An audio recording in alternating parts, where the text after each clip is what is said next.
Jean-Paul Bedbez, le manque de logement est un problème récurrent de l'économie française. Comment explique-t-on qu'on n'arrive pas à résoudre ce problème ?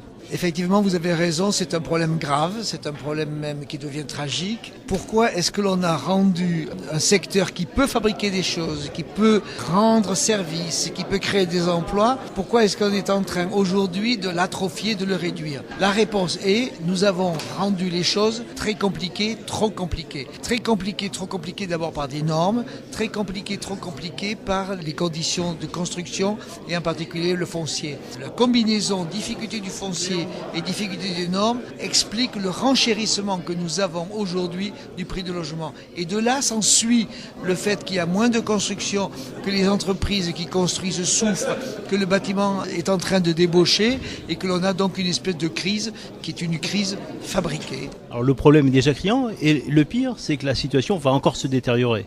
En fait, oui, parce qu'aujourd'hui, c'est pas un miracle, hein. Les constructions de demain, ça correspond aux permis de construire d'aujourd'hui.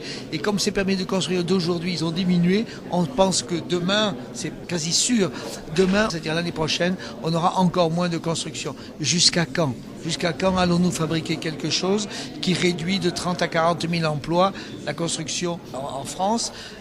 Jusqu'à quand, dans les régions où nous sommes, allons-nous perdre 3 000 à 5 000 emplois par an? C'est ça l'histoire. Donc nous avons une perte d'emploi directe dans le bâtiment, indirecte, qui est vraiment dramatique. Nous sommes en train de nous tirer des balles dans le pied sans s'en rendre compte, alors que vraiment nous pouvons trouver des solutions. L'un des objectifs de la loi Allure, qui a été adoptée aujourd'hui définitivement, est d'augmenter le nombre de constructions de logements. On semble bien mal parti. Oui, vous avez bien vu que les spécialistes du logement qui étaient là aujourd'hui réunis n'étaient pas convaincus parce qu'ils vivent, eux, la complexité, la difficulté, le temps passé, le temps perdu à construire et derrière les surcoûts. Et ils disent, en réalité, il nous faut justement un choc de simplification. Il nous faut pouvoir construire plus vite et nous avons perdu par rapport à il y a une dizaine d'années 2 ans entre le moment où on construisait, on trouvait un terrain et le moment où aujourd'hui on livre la maison. Ceci aujourd'hui nous asphyxie le secteur et asphyxie l'économie. Et ça n'est pas, semble-t-il, la loi avec ses règles, ses normes qui est à la mesure du problème.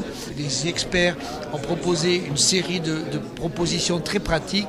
Je crois qu'il vaudrait mieux les mettre en place plutôt que d'avoir des logiques qui soient plus coercitives, qui inquiètent les gens, qui inquiètent les investisseurs et qui fassent que la rentabilité du secteur, par exemple pour le locatif, soit réduite. Il reste pourtant des raisons d'espérer. L'attirance pour la pierre est toujours très forte en France. Vous avez dans le bâtiment des gens fondamentalement qui veulent construire et qui veulent bâtir.